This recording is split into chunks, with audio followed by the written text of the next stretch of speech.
En tiempos de confusión histórica y manipulación ideológica, algunas voces se alzan con una claridad que incomoda, que desafía, que despierta. Una de esas voces es la del profesor Marcelo Gullo Omodeo, doctor en Ciencia Política por la Universidad del Salvador, magíster en Relaciones Internacionales por el Instituto Universitario de Altos Estudios Internacionales de Ginebra, graduado en Estudios Internacionales por la Escuela Diplomática de Madrid y licenciado en Ciencia Política por la Universidad Nacional de Rosario. Gullo es mucho más que un académico. Es un pensador incómodo, un agitador de conciencias, un intelectual que ha puesto en jaque los relatos hegemónicos sobre la historia de Hispanoamérica. Sus obras como La insubordinación fundante, Nada por lo que pedir perdón o Madre Patria, no solo desmontan mitos sobre la conquista y la colonización, sino que también proponen una visión alternativa, profundamente arraigada en la verdad histórica y en la dignidad cultural de los pueblos hispánicos.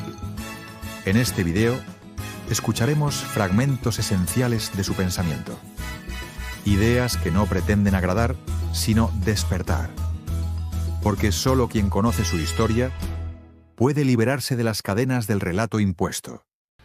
Decía Sócrates que más que plantear soluciones a la gente hay que plantearle preguntas, que con las preguntas la gente llega a las soluciones, pensando, porque la pregunta nos hacen pensar. No solo en Ecuador, no solo en Argentina, en Colombia, en México, sino en la propia España. En la propia España se dice que España vino a América a robar y para robar asesinó, mató, esclavizó y que un conjunto de criadores de cerdos conquistó el Perú y que un conjunto de facinerosos conquistó México. Y entonces hay que comenzar a hacerse algunas preguntas. Si España vino a América para robar, para eso mató, asesinó, ¿no? Dominó 200 años, 200 y pico, ¿por qué entonces sembró América de hospitales? ¿Por qué? Si alguien viene a un lugar a dominarlo, para robar, ¿qué necesidad tiene de sembrar América de hospitales? ¿Qué necesidad tiene? ¿Cuál es la razón? Ustedes saben que el hospital más antiguo de Hispanoamérica y del continente americano está en la Ciudad de México. Fue creado por Hernán Cortés. Pero es un hospital que nunca perteneció al Estado. Cortés hizo una especie, no se llamaba así en ese momento, de fundación, de su bolsillo y de algunos otros, que vamos a hacerle un hospital. Ese hospital que hizo Cortés, en el año 1975, todavía era el principal hospital de México, al punto tal que se realizó en ese hospital la primera operación a corazón abierto, que en el año 75 era una cosa extraordinaria. Una operación de corazón abierto era el momento de vida o muerte, para salvar la vida de un hombre, una operación que no se hacía. Se hizo en ese hospital en 1975. Todavía está en pie. Resulta que el desgraciado de Cortés se le ocurre hacer un hospital tan mal hecho que está en pie hasta el día de hoy. Es decir, España siembra de hospitales irracionalmente. Lima, Lima que conozco muy bien. Hoy en Lima una persona sale en una avenida como esta, una persona pobre, si lo pisa un auto, pues ahí se queda, porque no tiene cómo curarse. Sin embargo, la cantidad de camas que había por habitante en Lima, en hospitales gratuitos, nunca más se pudo tener en la ciudad de Lima. Nunca más. Bastaba que uno llegase al hospital para que fuese completamente atendido de forma gratuita. Entonces no basta un alumno que me dice, profesor, eso, Esos hospitales eran hospitales de la muerte, la gente se moría. Sí, claro, hijo, se moría la gente en los hospitales, ahora también se muere la gente en los hospitales. ¿Qué novedad? Algunos entran vivos, ¿se entiende? Y otros salen vivos, otros salen muertos. Sí, la gente se muere en los hospitales, hijo, claro. Claro que se mueren en los hospitales. No se murieron en el COVID, se mueren de cáncer, claro. Pero ¿saben una cosa? El primer registro en Europa, de cuántas personas entraban a un hospital y cuántas salían muertos y vivos, se hizo en Suiza. Para a los suizos les gusta hacer registro de todos. ¿No está? De todo. Si hay algo que les gusta, hacer registro. Entre otras cosas, para cobrar impuestos. Fue en 1890, la primera vez, en la parte que llaman la Suiza alemana, en Zúrich. La Suiza alemana, son más organizados que los franceses de este lado. Pero la primera vez que en el mundo se llevó un registro de cuántas personas entraban en cada hospital y cómo salían del hospital fue en la América Española, en Hispanoamérica, en Lima. Y después se llevó en México. Un registro absoluto. Y hoy tenemos la posibilidad de ver los registros exactos de cuántas personas entraban y cuántas personas salían curados de esos hospitales. La gente no sabe que la malaria se empezó a curar en el Perú mucho antes de cualquier otro lugar, cuando no sabían, y que los ricos de España trataban de llegar a México o a Lima para curarse. ¿Por qué? Por la sencilla razón de que se había combinado las hierbas tradicionales de Europa con las hierbas tradicionales americanas. Eran mejor que cualquier hospital que estuviese, se entiende, en Europa. Mucho mejor. Entonces, ¿por qué España hizo eso? Pero resulta que esa España que vino a robar, matar y asesinar, también se le ocurre sembrar, se entiende, la América española de universidades. La Universidad de San Marcos, acá cerquita, bajando. Antes Guayaquil tenía más relación con Lima que con Quito, pero bajando en barquito a Lima, 80 y pico años antes que la Universidad de Harvard. No la Universidad de San Marcos, el Colegio San Pablo, en Lima, cuando tenía 45.000 ejemplares del libro en su biblioteca, Harvard tenía 4.500. Entonces no falta el alumno que dice, profesor, dice, estos gallegos, nosotros le decimos a todos, a todo español en Argentina, gallego, son vascos, andaluces, no importa, los argentinos dicen a todos gallegos, a los árabes le dicen turcos, ¿no es cierto?, ¿no? A los judíos rusos, así somos, un desastre. Entonces me dicen, profesor, seguramente esos gallegos crearon las universidades para hacerlos trabajar y dominarlos. Bien, no es una mala observación que me hace el alumno, es una buena. Si yo creo una institución para colonizarlos, bien, es buena la observación. Entonces hay que preguntarse qué se estudiaba en esas universidades. Aparte de que se estudiaba medicina, abogacía, filosofía, teología, es decir, ¿qué se estudiaba en materia de derecho político? Es la clave de todo, para ver si ese alumno tiene razón o no. Hay que ver, la pregunta es válida. Entonces yo pongo a estudiarme y resulta que lo que se estudiaba en esas universidades, en San Marcos, en Bogotá, en Quito, en Córdoba, en Argentina, lo que se estudiaba es que el poder viene de Dios. ¡Qué novedad! Todo el mundo decía eso en esa época, el poder viene de Dios. Sí, pero había una novedad. Mientras que en Francia, el absolutismo monárquico de los Borbones, o en Inglaterra, decía que el poder viene de Dios y Dios se lo daba al rey, a los gallegos se le había ocurrido decir otra cosa. ¿Y qué decían estos gallegos? Mire, si el poder viene de Dios, decía Francisco de Vitoria, Mariana, Suárez, la Escuela Teológica Española, en Salamanca. Decía, el poder viene de Dios, pero Dios no se lo da al rey. Ah, no, ¿y a quién? Al pueblo. Ah, el pueblo, sí. Y el pueblo se lo delega al rey para que gobierne como un padre. ¿Y qué pasa, dice Victoria, si no gobierna como un padre? Es la gran pregunta. El pueblo tiene derecho a la revolución, es decir, a sacarlo al rey, porque nadie creía en la monarquía absoluta, que fuese de origen divino, sino que el poder residía en el pueblo porque Dios se lo había dado al pueblo. Pero había algunos un poco más bravos, como Mariana, dice, incluso el pueblo tiene derecho al tiranicidio, porque el rey se ha convertido de rey en tirano. Tenía razón, Es la diferencia que hace Aristóteles, forma de gobierno, dice Aristóteles. Después tomó para Santo Tomás, legítimas e ilegítimas. Formas de gobierno. De uno, monarquía, pero si se degenera, tiranía. Forma de gobierno de pocos, aristocracia. Si se degenera, oligarquía. Democracia o demagogia. Bueno, puras e impuras, decía Aristóteles. Puras e impuras, claro. Entonces Mariana dice, incluso el pueblo tiene derecho al tiranicidio. Entonces, si acá estuviese, ¿no?, don Nicola, el italiano, Nicolás Maquiavelo, ¿qué me diría? Marcelo me diría. España se volvió loca. ¿Cómo va a crear universidades para enseñarles a los súbditos a lo que tiene que explotar, que si el rey no se comporta como un padre, cosa que es imposible porque ha llegado ahí para explotarlos, tiene derecho a la revolución y a asesinarlo? Y don Nicolás, le diría yo, lo que pasa es que usted lo que no entiende, don Nicolás Maquiavelo, que España nunca consideró América una colonia. Por eso le enseñaba eso a la propia gente en América.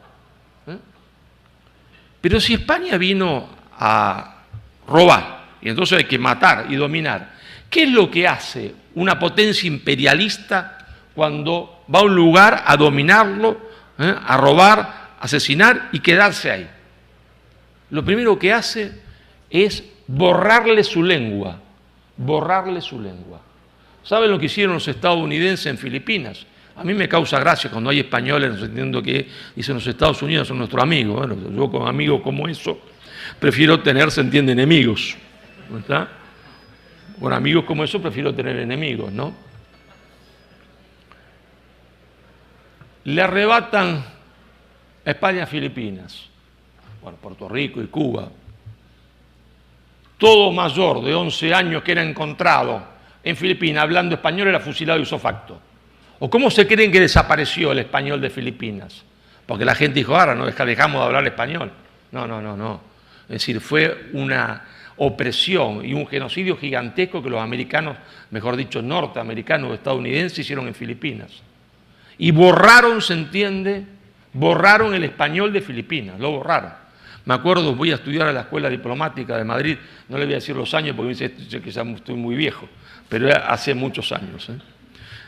La Escuela Diplomática, llego, primer día de curso, acá tengo amigos como el cónsul que han estado ahí, en esa institución, y entonces, bueno, hay peruanos, hay ecuatorianos, ecuatorianas, peruanas, una de esas peruanas después va a ser mi esposa, y filipinos. Ricardo García.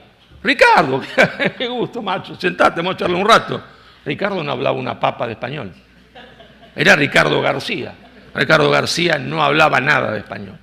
El otro se llamaba Alfredo González. Alfredo no hablaba una papa de español. Nada, absolutamente nada. Pero España vino acá a robar, matar, a asesinar. Pero resulta que esos curitas descalzos, franciscanos, dominicos, jesuitas, le dicen a los indios, ustedes no saben escribir. Tienen que aprender a escribir, pero no en español, en su lengua, en la lengua de ustedes. Hay que transformar la lengua de ustedes en lengua escrita. Y para eso hace falta una gramática. Y 40 y pico de años antes, 30 y pico de años antes que existiese una gramática en inglés y en alemán, existe una gramática en quechua, en nahual, que era la lengua de los aztecas, y en guaraní. Pero si España entonces vino a robar, matar, asesinar como Estados Unidos en Filipinas, ¿por qué no borró las lenguas de un plumazo? ¿Por qué entonces les dio una gramática para que conservasen su memoria? La memoria histórica del pueblo quechua, del nahual y del guaraní. ¿Por qué le dio una gramática? ¿Por qué? ¿Por qué? Son preguntas que hay que hacerse, ¿no? Pero claro, podemos ir haciendo otras preguntas, ¿no? Resulta que llega el barbudo, Cortés, ¿no?, a México llega. México no existe. México no existe. ¿Qué es a donde llega Cortés? Llega a Mesoamérica. ¿Y qué hay en Mesoamérica? ¿Qué hay? Porque Cortés desembarca con un grupo de españoles, no quema las naves, eso es una mitología, las hunde, no es que las quema, pero da igual, quema las naves. Y enfrente tenemos el imperialismo azteca. Y en serio, con 400 hombres, ¿alguien puede vencer un ejército de 200.000 hombres? Profesor, me dicen, tenían los arcabuces, profesor. Bueno, yo soy profesor de la Escuela Superior de Guerra. No hacemos chiste en la escuela. En la escuela lo que se hace son estudios militares. Y hemos hecho un estudio preciso sobre México. ¿Está?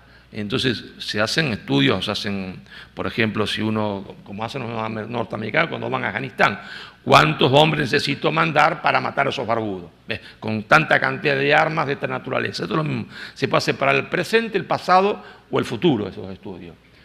Resulta que entre que yo cargo un arcabuz y otro, los indios ya me habían dado 40 flechazos o me habían llenado la cabeza de piedra. Es decir, que el arcabuz no va.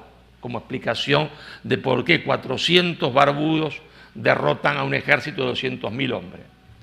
Profesor, dice, ¿no? Usted siempre el mismo. Dice, el caballo, profesor, trajeron los caballos y los indios se asustaron. Es verdad, se asustaron los indios. ¿Cuánto tiempo? 4 días, hasta que mataron el primer caballo y dijeron, esto es un animalito como güey y de otro no pasa nada. ¿Y cuál es el secreto?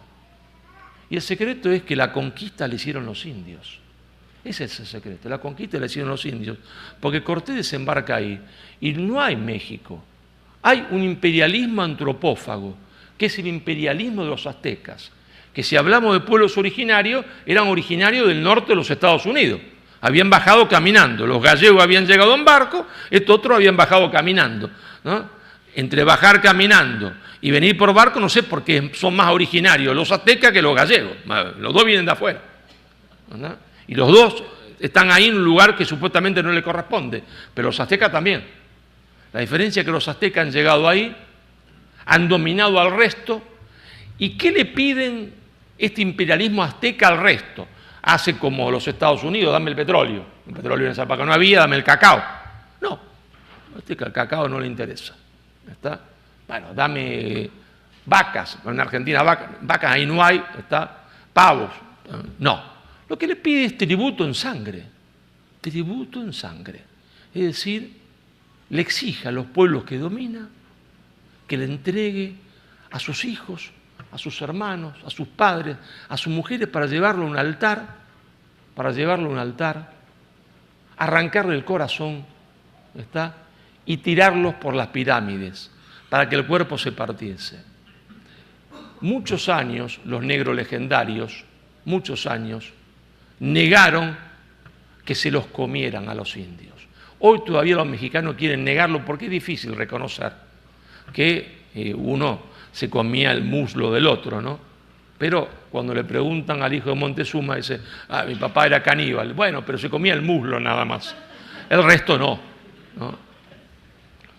Se los comían. Es decir, era un imperialismo antropófago. Se los comían. Prescott dice que mataban 20.000 por año. Prescott dice, no me atrevo, Prescott era historiador norteamericano pro azteca, sí, escribe a favor de los aztecas. No me atrevo a decir que la cifra de 150.000 sea falsa, dice él. Yo no me atrevo. Mi cálculo son 20.000, otro tiene otros cálculos. Entonces yo, claro, yo se lo trato de contar de forma simpática, ¿no? Porque si no se aburren acá, se van a dormir. El primer libro es Madre Patria, porque ahí están las citas, está el material bibliográfico, no la vamos a leer ahora, que se aburrirían. Aparte tienen que comprar los libros, ¿no? Siempre cuento el mismo chiste, pero en este caso los libros no son para mí, son para don Ricardo, que si no se va a tener que llevar todos los libros a la casa y su mujer lo va a matar. Le dice, trajiste a ese argentino y te fundiste. Entonces, para que no se funda don Luis, compren los libros, ¿no?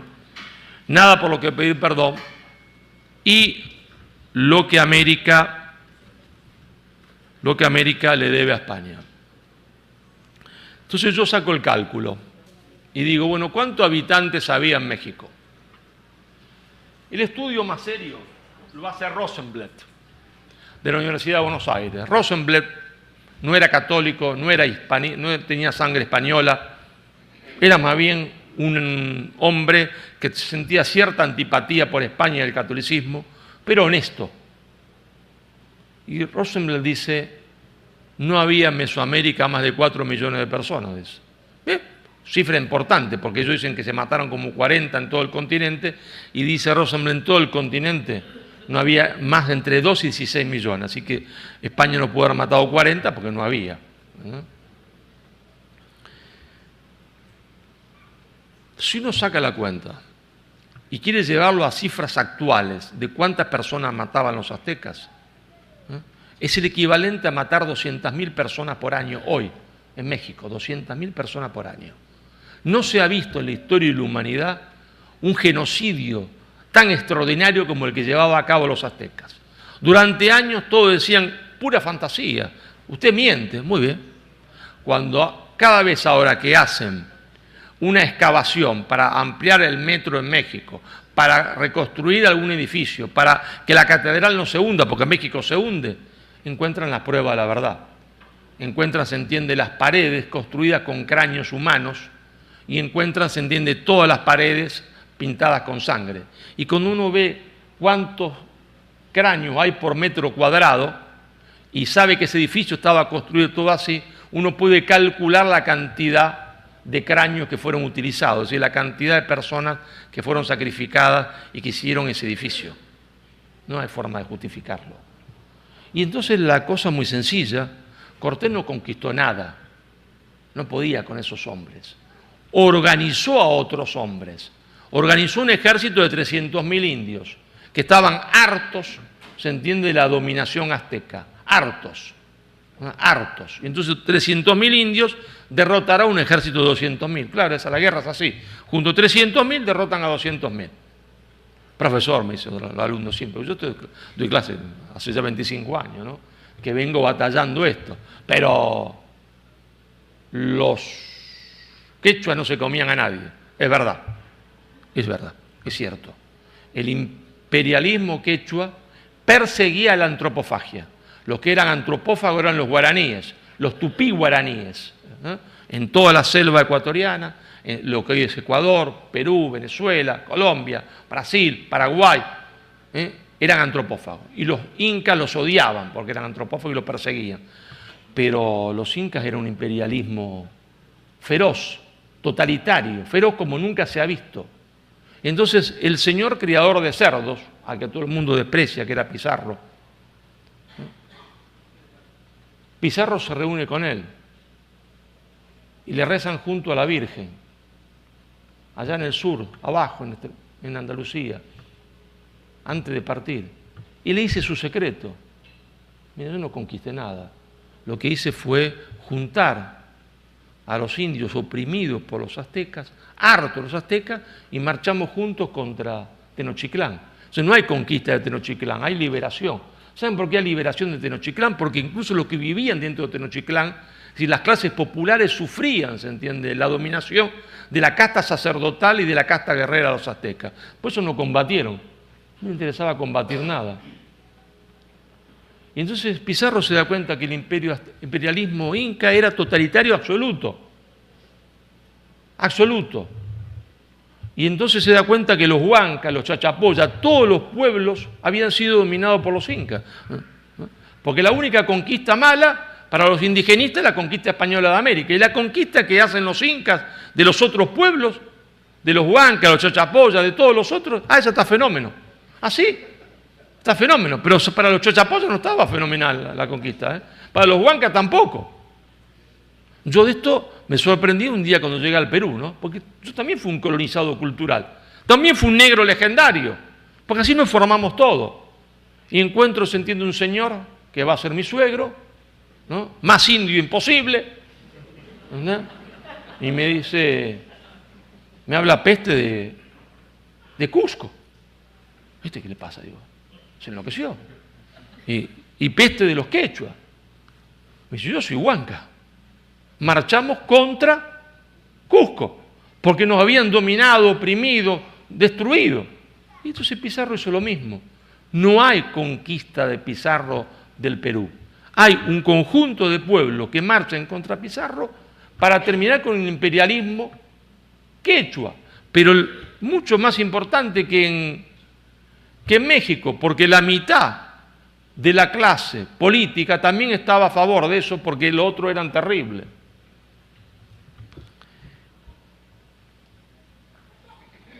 hospitales,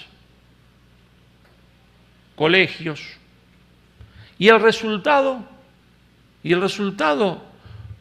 profesor, ¿cómo pregunta eso? Las violaciones. Hay mestizaje por violaciones. Bueno, alguna violación hubo seguramente, porque no estamos hablando que se realizó una empresa de ángeles, ¿no? No hay un pueblo de ángeles, no. ¿Saben cuántas alemanas violaron los norteamericanos cuando liberaron la Alemania nazi? Oficialmente reconocen ellos haber violado 14.000 mujeres alemanas. Hasta 14.000 mujeres alemanas. Tenían la consigna los soldados alemanes de que no podían confraternizar, norteamericanos, confraternizar con los alemanes. Y entonces el ejército inventó otra consigna: copular sin hablar, no confraternizar. A punta de pistola. 14.000 casos reconocidos. A los rusos se les fue un poquito más la mano, fueron 400.000. Bueno, sí, las guerras son así, ¿está? Pero también hubo el fruto del amor, Garcilaso de la Vega. Garcilaso de la Vega, el Inca Garcilaso de la Vega, mamá quechua, princesa quechua, papá soldado español. Y resulta que el Inca Garcilaso de la Vega era trilingüe, hablaba español, quechua, y lo escribía a los dos, y latín, que era la lengua de la ciencia. La lengua de la ciencia. ¿Dónde muere Garcilaso? ¿Dónde muere? ¿En dónde combate? ¿Y con quién se encuentra? ¿Saben dónde combate? ¿Dónde muere y con quién se encuentra? En el sur de España. Se produce la rebelión de los moriscos. España está en peligro de muerte, porque está el Imperio Otomano. Una revolución exitosa de los moriscos, con un control del territorio, implica el peligro de que los otomanos desembarquen en España y el Islam reconquiste España de nuevo. Lo más difícil en toda operación militar es tener una cabecera de playa, no es más difícil. Pero si los moriscos triunfan, la cabecera de playa ya está lista para el desembarco otomano. Y en ese momento hay dos personajes, que son dos españoles americanos, el hijo de Cortés y doña Marina, no Malinche, como ese que hicieron allá, Malinche le puso el pobrecito allá en España. No, ella nunca se llamó así. Ella decidió llamarse doña Marina, que no le debía nada a los aztecas ni a los mayas que la habían violado constantemente. Está el hijo de Cortés y el hijo del capitán Garcilaso. Los dos van a combatir contra la rebelión de los moriscos, contra la rebelión mora, contra la rebelión del Islam. ¿Y dónde pide que lo entierren Garcilaso? Quiero que me entierren en Córdoba, en la Catedral Mezquita de Córdoba, porque lo más grande que hice fue combatir, porque para ellos la patria era todo, ¿está? Eran españoles americanos, o americanos españoles. Claro, pero podemos avanzar un poco más, ¿está? Un poco más y hacernos otras preguntas, ¿no? Otra pregunta para demostrar, como ya estamos demostrando, que en realidad hay una falsificación de la historia. Si hay una falsificación de la historia, tenemos que preguntarnos quién la falsificó. ¿Quién la falsificó? Todo lo que dije no es cierto, supongamos un momento. Mentí. No creó universidades España, no está ahí San Marcos, no está la Universidad de Bogotá, de México, de Córdoba, de Quito, no hubo hospitales, está todavía uno acá dando vueltas, de pie. Mentí todo, no hizo hospitales, España no hizo universidades. Entonces es natural que un pueblo que ha sido dominado por la fuerza y que se mantiene en esa situación de opresión por la fuerza, cuando el que lo oprime se relaja, ¿está? No tiene poder, entonces es la oportunidad del oprimido. Inmediatamente se rebela. Es lógico, ¿no? ¿Estamos de acuerdo en esto o no? Si yo vengo acá, ¿está? Y me hago jefe de Guayaquil y ahora los oprimo a todos los guayaquileños, les violo a las mujeres, les robo todo, me convierto en un tirano. Si yo me enfermo y estoy en coma, es el momento de la rebelión de ustedes contra mí, ¿o no? Clarísimo. 1700, guerra de secesión en España, 15 años de guerra. Se pasean ejércitos británicos, franceses, austríacos, dando vuelta por España. España está, como se dice en Argentina, en la lona, ¿verdad? Arruinada, ¿verdad? No tiene posibilidad de reacción alguna. Es que alguien se movió en América. No había ejército español en América, ¿eh? Eran milicias populares de los propios indios y criollos, indios guaraníes. Nadie se movió en América, nadie, absolutamente nadie. Y entonces, no era que estaban completamente oprimidos, no era la oportunidad para rebelarse. Bueno, profesor, pero se rebelaron después, 1810. Bueno, buena respuesta. Vamos a ver qué pasa. 1810, invasión napoleónica, se arma una tremenda confusión en toda la América española. ¿Y quién combate contra quién? ¿Hay ejército español? No. El ejército español, algunos llegan en 1814 a la Gran Colombia. En Argentina no hubo nunca. No hubo un gallego, nunca. ¿Y quién combate? ¿Quién combate? Americanos contra americanos. El general Belgrano, en Argentina, que yo lo admiro, crea la bandera argentina. Batalla de Tucumán y batalla de Salta. ¿Contra quién combate? ¿Quién es el jefe que está enfrente de él? Pío Tristán. ¿Y Pío Tristán dónde nació? En Andalucía. Nació en Córdoba, en Granada, nació en algún pueblo de Castilla. No, Pío Tristán nació en Arequipa. En Arequipa. ¿Y los soldados de Pío Tristán de dónde salieron? Españoles, seguramente. No, eran todos peruanos. Y la mayoría indios. Sí que evidentemente se trata de una guerra entre americanos, una guerra civil.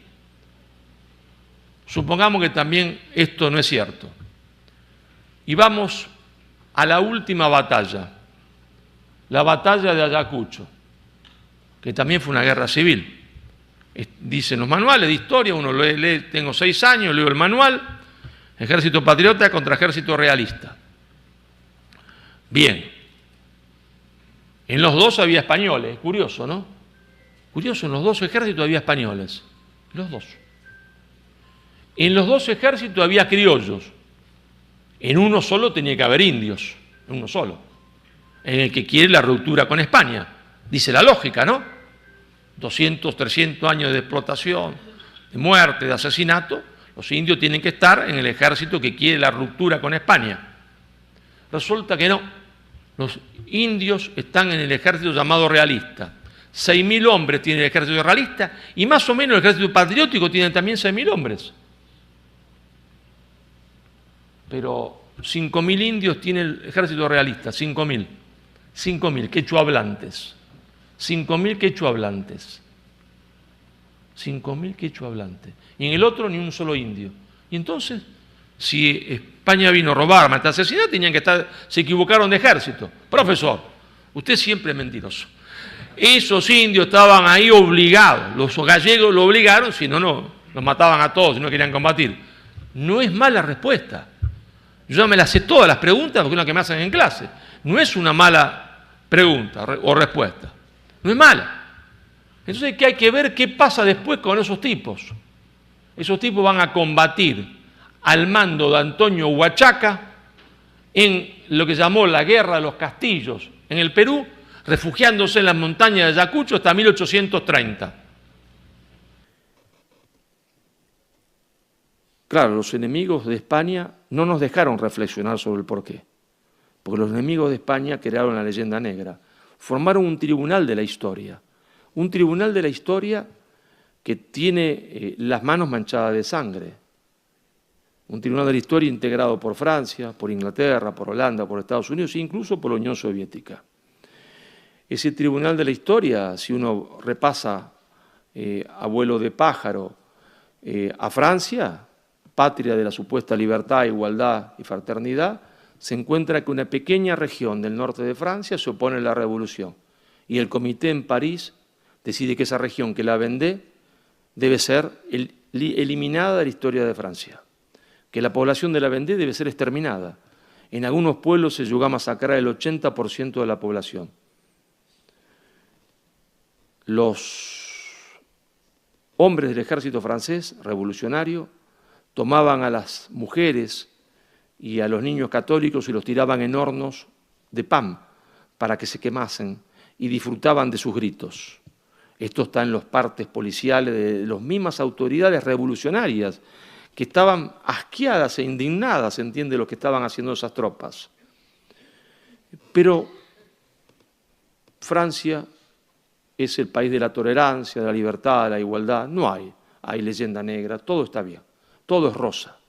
E Inglaterra, que llegó a América y dijo el mejor indio es el indio muerto, pero peor fue en Australia, porque en Australia llegaron, censaron 900.000 personas y dijeron que en realidad, después se arrepintieron, no son seres humanos, entran dentro de la zoología y fauna, dentro de la zoología. Y pusieron en los mapas terra nullis. ¿Por qué? Porque si no eran seres humanos podían ser eliminados. Y en Tasmania sobrevivió una sola mujer del genocidio de Tasmania. No vamos a relatar el propio genocidio inglés de una parte pequeñita del pueblo inglés, muy pequeñita, que impuso a sangre y fuego el anglicanismo colgando sacerdotes católicos y católicos de los campanarios de las iglesias. Y sin irnos tan lejos, personajes como Churchill, que pasan por grandes demócratas. Segunda Guerra Mundial, necesitaba comida Inglaterra y el ejército inglés, y Churchill dice, bueno, venga el arroz de la India para nosotros. Y eso causó la muerte de 3 o 4 millones de indios. Y las autoridades inglesas en la India le dicen, pero, primer ministro, esto va a causar la muerte de 3 millones de personas, 4, va a ser una masacre. Bueno, dijo Churchill, la culpa la tienen ellos porque se reproducen como conejos. Difícil, ¿no? Tampoco vamos a seguir abundando porque no es que el libro está escrito para decir todos tienen las manos manchadas de sangre, España también, y entonces no hay nada por lo que pedir perdón, porque todos somos iguales, de malos, todos tenemos las manos manchadas de sangre, todos somos asesinos. Pero vuelvo a la primera pregunta, ¿por qué España entonces fue distinta? ¿Por qué? ¿Por qué sembró universidades, colegios? ¿Por qué creó y predicó esa teoría política? Bueno, hoy todo el mundo dice que España tiene que pedir perdón, todos los dirigentes políticos, laicos y religiosos, todos. España tiene que de rodillas pedir perdón. ¿Por qué España fue distinta? ¿Por qué sembró universidades, colegios? ¿Por qué? Bueno, permítanme ustedes que lea una parte del epílogo del libro. Un discurso pronunciado en Buenos Aires. Yo para leer al revés tengo que sacarme los anteojos, ¿no?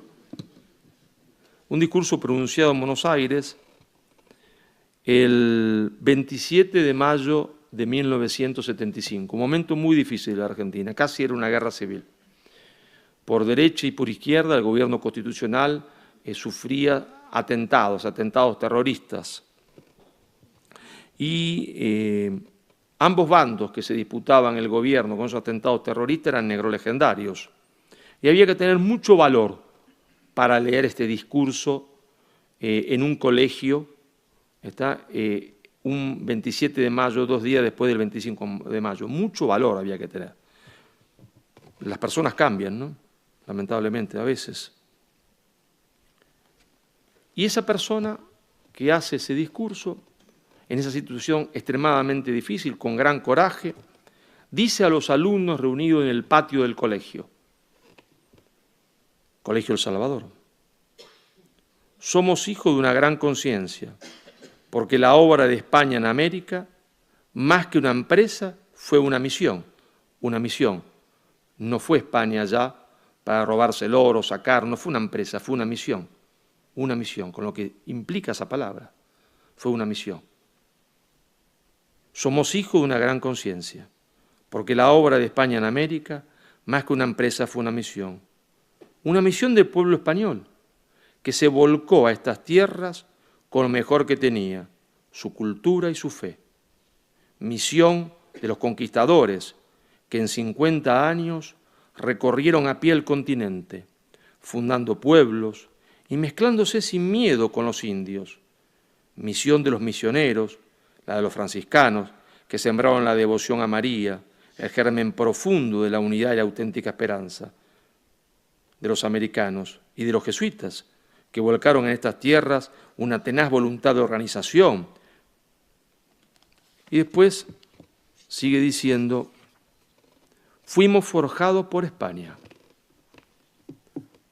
que más allá de las contradicciones y los límites en la concepción histórica, nos deslumbra con sus leyes de India, con las ordenanzas de Alfaro, con la conciencia misionera de una mujer maravillosa que la historia daría en llamar Isabel la Católica. Este discurso fue pronunciado en la Universidad de El Salvador el 27 de mayo de 1975. En ese momento es pronunciado por Jorge Mario Bergoglio, el padre Jorge Mario Bergoglio, superior provincial de la Compañía de Jesús en Argentina. Más claro, canta un gallo, de por qué España no tiene nada por lo que pedir perdón, porque la obra de España en América fue una misión. Claro que se cometieron errores, claro que se pecó, y se pecó mucho, porque cuando España peca, pecan grande, ¿eh? No, todo lo hacen grande España, nada en chiquito. Si hay que pecar, se peca bien.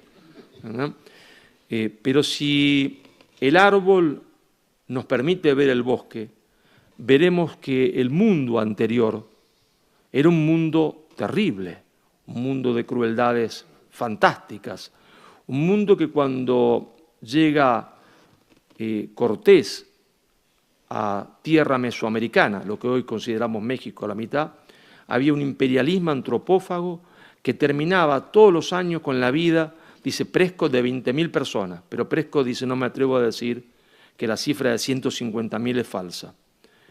España no conquistó México, lo afirmó José Vasconcelos, primer ministro de la Revolución Mexicana cuando todavía era socialista y marxista, diciendo la conquista la hicieron los indios, hartos del imperialismo azteca antropófago que acompañaron a Cortés con 200.000 hombres o 300.000 hombres.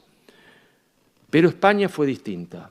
Fue distinta esa España de Carlos V o Carlos I, y fue distinta no tan solo porque España era católica, porque católica o nación católica también era la nación portuguesa, la nación francesa, y vaya que hicieron desastres los portugueses en el Brasil y los franceses en sus colonias.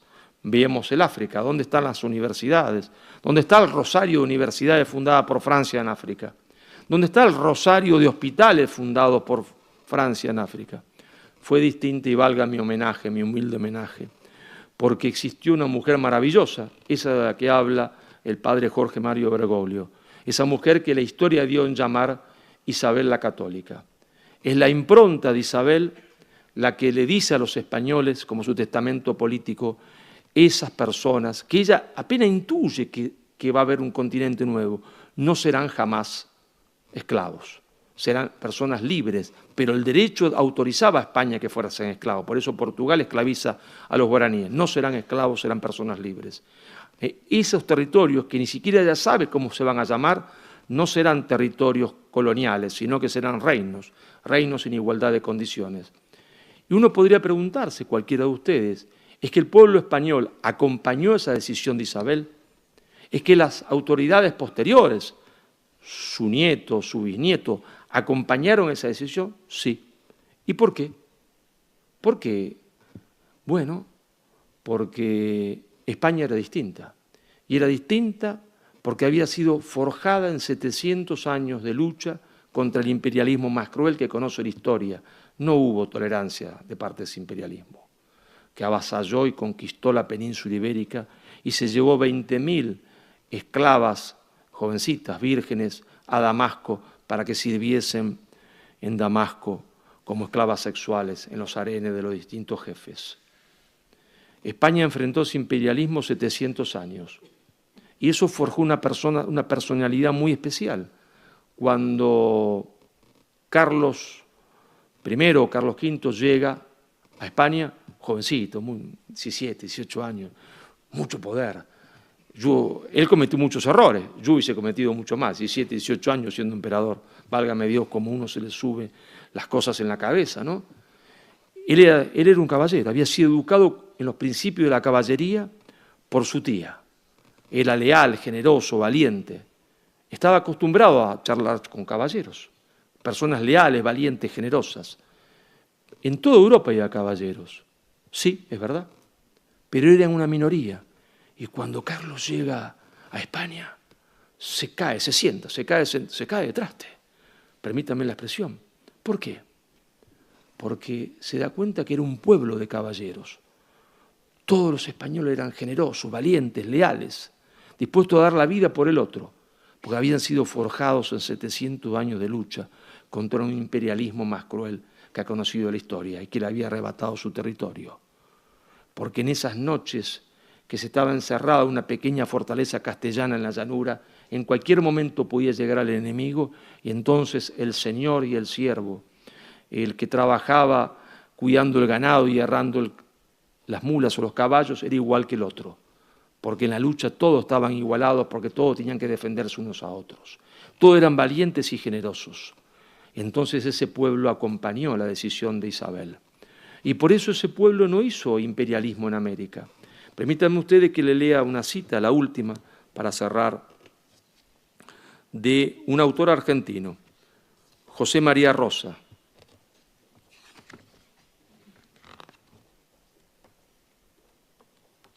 Ahora no la encuentro ni yo mismo, que soy el autor, ¿eh? Esto ya está grave.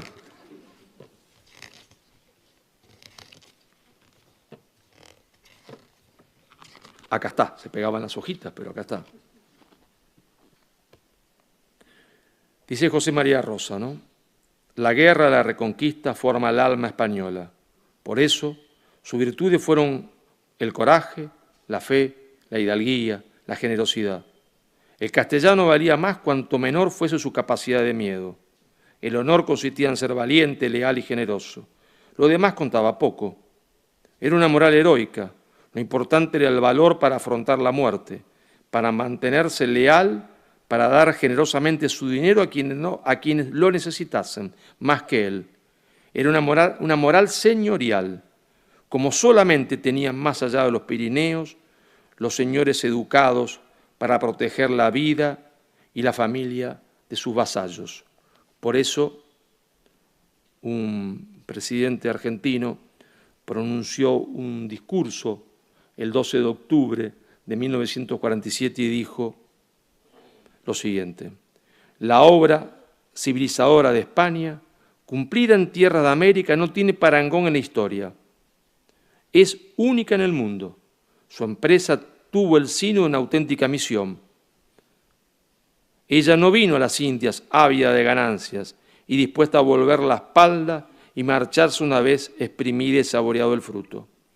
Llegaba para que fuera cumplida y hermosa realidad el mandato póstumo de la reina Isabel, de atraer a los pueblos de Indias y convertirlo al servicio de Dios. Este discurso fue pronunciado por el presidente Juan Domingo Perón el 12 de octubre de 1947. Venía para que esos pueblos se organizasen bajo el imperio del derecho y vivieran pacíficamente. No aspiraban a destruir al indio, sino a ganarlo para la fe y dignificarlo como ser humano. Por eso, señores, permítanme ustedes que le diga que más allá de los errores, de los abusos, porque si no sería España un pueblo de ángeles, y no es un pueblo de ángeles, sino de hombres con virtudes y con defectos, por eso España no tiene nada por lo que pedir perdón, porque nos dejó lo mejor que España tenía, hizo lo mejor que pudo en América, y de eso nosotros, los que tenemos un poco de conciencia histórica, los que no estamos nubilados por la ideología, todavía tenemos memoria y damos gracias a España. España no tiene nada por lo que pedir perdón. Cuando un grupo de españoles que tenían cojones, esta cosa que hoy pasa muy poco, porque la mayoría se ha vuelto cobardes, timoratos, miedosos, hasta pusilánimes. Esos tipos tenían cojones. Dicen, nosotros no nos vamos a rendir ante el imperialismo islámico. De acá no van a pasar, carajo. Y ten en cuenta que ahí, con los musulmanes estaba un obispo, el obispo Opas, que le pide a don Pelayo que se rinda. Y don Pelayo le dice, tranquilo, que cuando termine con los musulmanes voy por vos, que sos un traidor. Y de ahí los musulmanes nunca pasaron. Y yo entendí desde muy chiquito, de muy joven, que la historia argentina comenzaba en Covadonga, te das cuenta, comenzaba en Covadonga. Y por lo tanto comencé a formarme, se entiende, en eso. ¿Está? Y claro, el ambiente no era desfavorable, pero el ambiente comenzó a ser desfavorable a partir de que se empezaron a preparar los festejos del 5º centenario del descubrimiento de América. Cuando empiezan a prepararse los festejos del 5º centenario, ya la cosa empezaba a cambiar. Ya había ingleses, holandeses, ¿no? La mayoría rubiecitos, ¿está? Que querían hablar sobre el descubrimiento de América. ¿Y vos qué tenés que ver? Sos holandés, inglés. Vos que masacraste, se entiende que tu política fue la que mejor indio es el indio muerto, porque esa fue la política de Inglaterra en Estados Unidos. Ni hablar la de Holanda, ¿está? Que no lo dice un nacional católico, un fascista. Marx lo decía, la conquista, se entiende, de Holanda, de Indonesia, fue atroz. Está atroz, es decir, no dejaron nada en Indonesia. Está ahí anda un estúpido que siempre me critica por internet diciendo, uy, este hombre no sabe nada, en Curazao hablan holandés. No sé, idiota, en Curazao es una isla de mierda. Lo importante fue Indonesia, donde le robaron todo, desde el petróleo hasta los esclavos que hacían en Indonesia, y donde no dejaron ni una escuela, ni un hospital. Bueno, entonces ahí, cuando se preparaba ese 5º centenario, yo dije, carajo, acá está todo mal. Acá se está preparando con la complicidad de los españoles. Era curioso, una cosa curiosa. La complicidad del socialismo español. Curioso. Con la complicidad de los españoles se está preparando una conmemoración para hablar mal en contra de España. Y ahí, como yo soy esencialmente un historiador que entiende de política, porque ¿qué es la historia? La historia es la política que fue. La historia es la política que fue. ¿Y qué es la política? La historia en construcción. Si los jóvenes entendiesen eso, que la política es la historia en construcción, y la historia, la política que fue, ¿qué harían? Querrían participar en la política porque se darían cuenta que ellos pueden cambiar la historia. Pero como no le explican esto, nadie participa. Yo me di cuenta que ahí se estaba preparando una trampa en el 5º centenario. La trampa de la separación definitiva entre América y España, con complicidad de los españoles. Curioso, ¿no? Y entonces ahí comencé a estudiar como loco. Y me acuerdo, estaba en la escuela diplomática y tenía un amigo, ¿no? Yo estudiaba acá, en Madrid, en la escuela diplomática, allá en la calle Juan 23. Y había un amigo catalán. Y estábamos paseando un día por la Rambla de Cataluña. Y ya los que eran catalanistas ya comenzaban a ser negrolegendarios. Y le digo, Jordi, ¿cómo termina esto de Cataluña? Y me dice, Marcelo, ¿qué me pregunta? ¿Sí? ¿Cómo termina esto? Me dice, al final, sí, al final. Al final, termina con la independencia. Por eso ese libro que está ahí, Madre Patria, se llama Madre Patria, desmontando la leyenda negra desde Bartolomé de las Casas hasta el separatismo catalán. ¿Por qué? Porque el separatismo catalán es una consecuencia de la leyenda negra. Es una consecuencia de la leyenda negra. Les dicen a los catalanes que así como España fue a robar, a matar a América, lo mismo hizo en Cataluña. Absolutamente un disparate, porque en el cerco de Barcelona había catalanes adentro y afuera. No tiene nada que ver con eso, pero es toda una historia que se han inventado. Pero claro, si vos agarras una historia, la inventás y la ponés en los colegios, durante 40 años decís lo mismo, al final de 40 años tenés un montón de muchachos jovencitos que se van haciendo viejos que creen eso. Entonces ahí creo que se habría que buscar el origen de ese libro, que fue el primero, Madre Patria. Mira, yo te diría que el origen lo tenemos que buscar cuando yo estaba en España y veo que los españoles están traicionando a España. Que en vez de festejar el descubrimiento de América, van a festejar el encuentro de dos mundos. Pero, ¿por qué no se van al diablo? ¿Qué encuentro de dos mundos? No hay encuentro de dos mundos, hay descubrimiento. Mira, yo te voy a explicar una cosa, yo siempre lo hago en clase, ¿no? Este pañuelo está totalmente feo, pero no importa, vos no te preocupes que está feo, ¿no? Mira, yo te digo una cosa. Esto es un vaso, ¿no? Fíjate que yo lo tapo, ¿no? Yo tapo el vaso.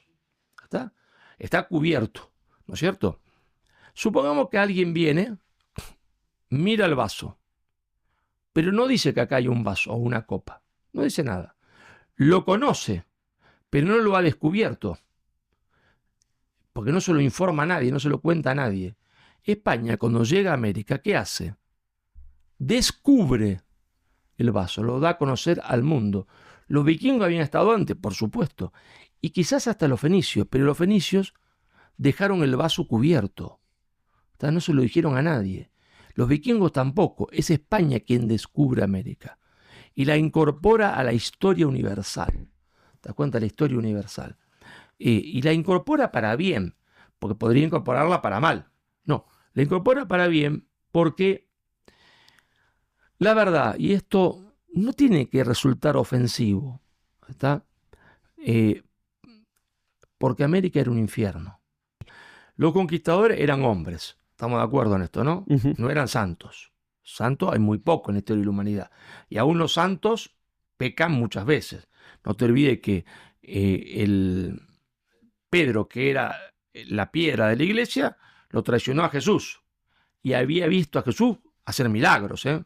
Entonces, estamos hablando de hombres, No de ángeles. Aún los santos pecan 100 veces por día. Entonces, hombres. Los hombres les gustan las mujeres. Claro, hombre, a mí también me gustan las mujeres. A los hombres les gusta hacerse ricos. Claro que les gusta hacerse rico. A mí también me gustaría ser rico. Soy pobre como una rata, profesor. ¿Me gustaría ser más rico? Claro que me gustaría. Me gustaría vender, en vez de 200.000 o 300.000 libros, vender 30 millones. Hombre, claro que me gustaría. ¿Cómo no me va a gustar? Pero ¿qué es lo que mueve a ese hombre? Todos los hombres tenemos tentaciones y caemos 100 veces. Y vos imaginate, vos entiendes, te subí a un barco. Joder, si se puede llamar barco a esa porquería que se subían los españoles, ¿no? Yo no me subiría ni loco. Imagínate subirte a una de esas cosas que llamaban barco, carabela, que yo las vi, la réplica real. Hay una exacta en Canarias. Hay otra, se entiende, la del Cano allá en Sevilla. Pero ojo, yo no me sueño que me paguen plata. Voy a dar la vuelta al mundo en esa porquería. Porque estoy loco, yo soy tarado, no me subo ni loco. Este tipo se subía. Pasando meses, se entiende ahí. La verdad que todos hemos sido jóvenes. Imagínate un muchacho joven, o relativamente joven, viril todavía en ese barco, meses ahí, y ves una mujer. La tentación de que tengas relaciones sexuales con esa mujer es muy grande, ¿no? Que no se puede porque no sos marido de ella, ni estás casado, ni nada, ahí sí. Pero, entonces, hubo relaciones extramatrimoniales de los conquistadores con las indias, con las mujeres de América, y claro que las hubo. Hubo alguno que se enamoró y se casó y fue padre verdadero de sus hijos. Hubo otros más bandidos que lo abandonaron porque son hombres. Hubo muchachos que querían hacerse ricos. Y sí, ¿cómo no van a querer hacerse ricos? Si vos estás en Extremadura, pobre como una rata, criando cerdos, querés cambiar de situación, ¿no? Querés volver de vuelta a Extremadura diciendo, muchacho, ahora soy rico. Y sí, claro que sí. Pero en el fondo de su alma, a esos hombres le importaba coger. Nosotros decimos cogerse, es un verbo que acá se usa mucho. No voy a decir el verbo español porque es muy grosero, pero la gente se imaginará qué quiere decir coger en Argentina. Querían que cogerse las indias, sí, claro que querían. Después de tantos meses sin ver una mujer, querían hacerse ricos, claro que querían. Y claro que a veces cometían actos que no tenían que cometer. Pero en el fondo esos hombres lo que querían es salvar su alma, hacer cristianos los otros. Y te lo voy a demostrar. Mira, con 2 ejemplos, si vos me permitís, tenemos tiempo. El primero es el ejemplo de Cortés. Cortés conquista México. Es un hombre que tiene fama, más fama que la de Cortés. La fama, parecía Julio César, ¿está? Imagínate, vos conquistaste México. Sos Julio César, está Brad Pitt y todos los galanes de Hollywood sos. Tenés todas las minas que quieras, ¿eh? sos rico. Pero Cortés se sube en unos barcos junto con el emperador Carlos V para ir a Argelia, a reconquistar Argel. Porque no nos olvidemos que Argelia, que hoy es musulmana, era un territorio cristiano, que fue conquistada por los musulmanes a sangre y fuego, porque eso era territorio cristiano. Y se sube un barco, se va a gastar toda la fortuna que tenía, se sube él y su hijo, se gasta todo en eso, para ir a reconquistar Argel. Cuando están en Argel, su hijo, que es Martín Cortés Malicín, es el que desembarca primero. En un desembarco, en una operación militar, el desembarco es siempre la operación más peligrosa de todas, porque los primeros que desembarcan son los que matan primero. Lógico, ¿no? Bueno, Cortés, es decir, el hijo de Cortés, Martín Cortés Malicín, desembarca y forma lo que se llama una cabecera de playa, lo más difícil en el arte militar. Forma una cabecera de playa. Y esa noche se discute y Carlos, ante otros asesores, dice, no, nos volvemos. Y Cortés le dice, Su Majestad, déjeme a mí 500 hombres. Mi hijo ya está allá. Si usted me da 500 hombres, yo reconquisto Argel. Un hombre que ya es famoso, que tiene las minas que quiera. Minas no en el sentido de acá, minas en el sentido de Argentina, que quiere decir señoritas, que ya es rico y famoso. ¿Por qué le pide al emperador ese acto? Es decir, de ir a Argel a jugarse la vida, a morir, porque hay 40.000 musulmanes, soldados en Argel, 40.000, y él quiere con 500 hombres desembarcarse y jugarse la vida y morir ahí. Ahí está la prueba de que ese hombre quería hacerse rico, sí, le gustaban las mujeres, sí, pero en el fondo lo que quería es la defensa de su fe. Más claro canta un gallo, porque a un hombre que solo le interesa el dinero, primero no sube al barco, no se va a gastar toda su fortuna en eso, y segundo, no manda a su hijo acá a la cabecera de playa, y tercero, no pide ir a jugarse la vida en eso. ¿Está? Y Cortés sí, no le interesaba el dinero, no le interesaban las minas, lo que le interesaba era la fe. Ahí está, en los momentos decisivos. Te voy a poner otro ejemplo. Cortés va conquista México y algunos de ellos después van al Perú. Algunos de los hombres de Cortés. Y se enteran, ya eran ricos, ricos. Se enteran que algunos amigos que han ido para el norte, ellos han ido para el sur, para el Perú, están sitiados por los apaches. ¿Está? Los tipos dejan todo para ir a pelear por sus amigos, a ver dónde están y ayudarlos. Todos.